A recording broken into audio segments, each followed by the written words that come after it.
श्री शिवाय नमस्तुभ्यम दोस्तों। आप सभी लोगों को देव दीपावली की बहुत बहुत हार्दिक शुभकामनाएं। और दोस्तों, आप सभी लोग जानते हैं कि देव दीपावली का दिन कितना बड़ा होता है, क्योंकि ये देवों की दीपावली होती है। और दोस्तों, देव दीपावली के दिन मात्र एक बिंदी वाला उपाय अगर आप लोग कर लेते हैं ना, तो आपकी जो भी मनोकामना होगी या आपके जीवन में जो भी दुख और समस्या होगी, या अगर आपके घर में धन की भी समस्या होगी ना, तो वो भी दूर हो जाएगी। यह उपाय इतना ज़्यादा सरल है कि इससे ज़्यादा सरल उपाय आप लोगों को इस देव दीपावली के दिन करने के लिए कोई मिल ही नहीं सकता है। इसीलिए हम आपको आज की इस वीडियो में बिंदी वाला यह सबसे बड़ा और सबसे विशेष और सबसे सरल उपाय इस वीडियो में समझाने वाले हैं। देखो, उपाय को अगर आप अच्छे से समझ गए तो आप उपाय को सही से कर भी लोगे, और जब उपाय को सही से करोगे तो आपको उपाय का फल भी सही ही मिलेगा। ठीक है, तो सबसे पहली बात दोस्तों, यह उपाय आप अपनी किसी भी विशेष प्रकार की मनोकामना के लिए कर सकते हैं। अपने जीवन से दुख और समस्याओं को दूर करने के लिए कर सकते हैं, धन प्राप्ति के लिए भी कर सकते हैं। तो करना क्या है वो आप लोग ध्यान से सुनो। देखो, इस उपाय को आप लोग कोशिश करना भगवान के मंदिर में जाकर ही करो, क्योंकि दो ऐसे स्थान है जहाँ पर आपको ये बिंदी वाला उपाय करना है, और आज ही के दिन करना है। ऐसा नहीं है कि आप और किस दिन कर रहे हो। देव दीपावली का ही एक ऐसा दिन है जब आप लोगों को यह वाला उपाय करना है, मतलब आज ही के दिन आप लोगों को करना है। तो करना क्या है वो आप ध्यान से सुनो। देखो, सबसे पहली चीज़, देव दीपावली के इस उपाय में आपको क्या करना है कि सुबह सुबह प्रातः काल क्या करना है, आपको शुद्ध होकर स्नान करके ही इस उपाय को करना है। मतलब शुद्धता का विशेष रूप से ध्यान रखना है। इस उपाय को करने के लिए सबसे पहले आपको एक पान का पत्ता लेना है। किस चीज़ का पत्ता लेना है? पान का पत्ता। अब पान का पत्ता कहाँ पर मिलेगा आप लोगों को? सीधी सी बात है, दुकान पर कहीं पर भी मिल जाएगा आराम से, है ना। तो आप लोगों को क्या करना है, प्रातःकाल सुबह सुबह ही, मतलब दिन के समय में कोशिश करना है ये वाला उपाय कर लो। और सुबह का समय सबसे अच्छा समय होता है किसी भी उपाय को करने का। तो देव दीपावली के दिन सुबह सुबह आप लोगों को क्या करना है कि एक पान का पत्ता लेना है। उस पान के पत्ते के ऊपर आप लोगों को क्या करना है, मात्र एक बिंदी लगानी है। वो बिंदी किस चीज़ की लगानी है और कहाँ पर बैठकर लगानी है? तो देखो, एक पान का पत्ता और थोड़ा सा शहद, वो भी शुद्धता का ध्यान रखते हो, शुद्ध वाला शहद लेकर आपको जाना है कहाँ पर? लक्ष्मी जी के मंदिर में। मतलब लक्ष्मी जी अगर किसी मंदिर में विराजित हो तो वहाँ पर जाना है, या तो अपने घर में ही जो लक्ष्मी जी विराजित हैं वहीं पर बैठ जाना है। ठीक है, सिर्फ इस वाले उपाय में आपको, आप घर में ही लक्ष्मी जी को जो है ये वाला उपाय कर सकते हैं, लक्ष्मी जी के लिए, मतलब लक्ष्मी प्राप्ति के लिए। तो आपको करना क्या है, एक पान का पत्ता लेना है। उस पान के पत्ते के ऊपर अपनी जो उंगली होती है, कौन सी उंगली होती है? सीधे हाथ की वो उंगली जिससे आप लोग टीका लगाते हो। ठीक है, हम आपको नाम नहीं बताएंगे उंगली का, हम आपको सरल भाषा में समझा रहे हैं कि वो आपकी सबसे जो चीटी उंगली होती है, मतलब आपकी सीधे हाथ की तले की जो सबसे छोटी उंगली होती है, उस छोटी उंगली के साइड में जो उंगली होती है ना जिससे आप लोग टीका करते हो, तो वही उंगली से आप लोगों को थोड़ा सा शहद लेना है।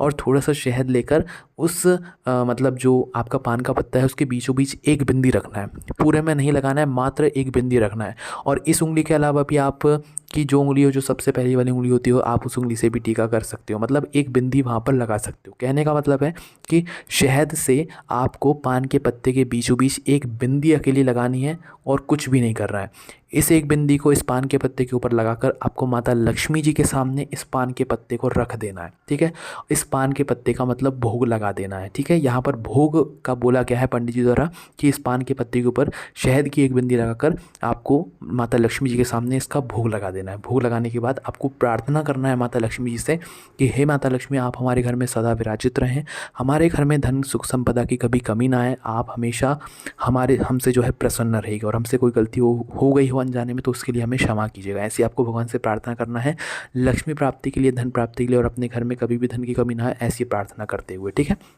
तो बस यहाँ पर आपका ये एक बिंदी वाला उपाय पूरा हो जाता है। अब दोस्तों, एक और उपाय है जो कि भगवान शिव जी के लिए यहाँ पर किया जाने वाला है, जो कि एक बिंदी वाला ही उपाय है। अब देव दीपावली के दिन शहद का विशेष महत्व होता है, इसीलिए यहाँ पर शहद की बिंदी यहाँ पर लगाई गई है। ठीक है, तो पहला ये उपाय हो गया लक्ष्मी प्राप्ति के लिए, धन संपदा को बढ़ाने के लिए। अब दूसरा उपाय भगवान शिव जी से अपनी मनोकामना को पूर्ण करवाने के लिए इस देव दीपावली के दिन आप लोगों को करना है। ये उपाय भी ऐसा ही है, बहुत सरल है, बहुत आसान है, कोई भी इस उपाय को कर सकता है अपनी मनोकामना को पूर्ण करवाने के लिए। देखो, ये उपाय भी प्रातःकाल सुबह सुबह ही करना है, सुबह करोगे तो ज़्यादा बेहतर रहेगा। ठीक है, तो करना क्या है, आप लोगों को एक बेलपत्री लेना है। क्या लेना है? एक बेलपत्री या एक फूल। ठीक है, दो ऑप्शन है यहाँ पर आपके पास, एक बेलपत्री ले सकते हो या एक फूल ले सकते हो, और शहद तो फिर लेना ही लेना है।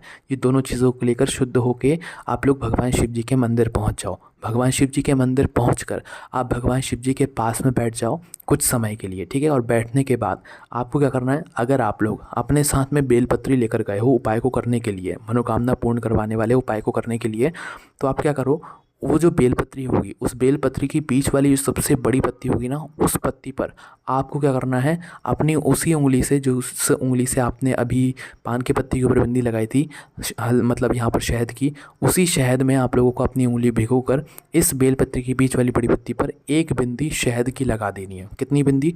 मात्र एक बिंदी शहद की लगा देनी है बीच वाली बड़ी पत्ती पर बेलपत्री की। और फिर इस बेलपत्री को आपको भगवान शिव जी पर समर्पित कर देना है अपनी मनोकामना को बोलते हुए, ठीक है। मनोकामना को बोलने के बाद भगवान से 2 मिनट हाथ जोड़कर प्रार्थना भी कर लीजिएगा, है ना। अब दोस्तों ये बात हो गई बेलपत्री की। अगर आप लोग फूल लेकर गए हैं, बेलपत्री नहीं मिली आपको, समझ लेना, तो अगर आप लोग फूल लेकर गए हो तो ये वाला उपाय कैसे करें। तो देखो, आप कोई सा भी फूल लेकर गए हो जो भगवान शिव जी को समर्पित होता हो, आपको करना क्या है, जो फूल का खिला हुआ भाग होगा उस फूल के खिले हुए भाग के ऊपर आपको उस शहद की एक बिंदी लगानी है। जिस तरीके से आपने बेलपत्री पर या पान की पत्ती को बीचों बीच बिंदी लगाई है, वैसे के वैसे ही आपको इस फूल के बिल्कुल बीचों बीच में बिंदी लगानी है, वो भी उसी उंगली से शहद की, ठीक है। तो शहद की उंगली आपने उसमें शहद में डुबो लेना और फिर एक जो है बिंदी इस फूल के ऊपर लगा देना। फिर इस फूल को आप भगवान शिव जी पर समर्पित करना। फूल का जो खिला हुआ भाग होगा वो आगे की तरफ होगा, जटाधारी की तरफ होगा, इस बात का ध्यान रखना। शिवलिंग के ऊपर ही समर्पित करना है और कहीं समर्पित नहीं करना है। फूल को समर्पित करने के बाद भगवान से प्रार्थना कर लेना, निवेदन कर लेना, ठीक है। तो यहाँ पर भी यह वाला उपाय पूर्ण हो जाता है। अब दोस्तों आप खुद समझिए ये उपाय कितना ज़्यादा सरल है और इस उपाय को कोई भी व्यक्ति कर सकता है, बच्चा हो, बड़ा हो, माताएं बहनें हो, उनकी मनोकामना ज़रूर पूर्ण होगी। बस 2 तरह के उपाय बताए हैं। पहला लक्ष्मी प्राप्ति का है, उसमें एक ही चीज़ शहद की बिंदी, ठीक है।